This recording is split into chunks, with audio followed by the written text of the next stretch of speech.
Kevin, I actually love that you said that because I want everyone to remember, like, one of my fears when I started this podcast was that I won't be relatable.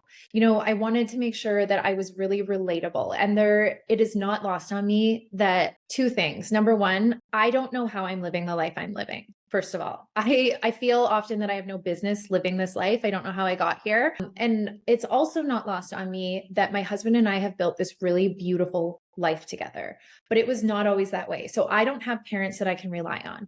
I came from poverty. I lived in really horrible neighborhoods. The heat got shut off in the winters and I would end up with pneumonia. We had Salvation Army baskets brought to our home at Christmas time because we couldn't afford food and presents. And, just because my life looks a certain way now, I also know what it's like to be in that spot where you feel like there's no money for me to go to therapy. There's no one in my corner to be able to help support me through this. And I don't want to take those resources because I'm embarrassed or I'm ashamed of where I came from. I have been there. This world I'm living in now did not just happen. We fought freaking hard for it. And there was days where we almost gave up. But I think that the key is to not give up. Use your resources. I always say, if somebody tells you no, you're not asking the right person. And I have really lived my life on this. And, anything is possible. Like when I look at where I came from and where I am today, I launched an online clothing business. I've started this podcast. And when people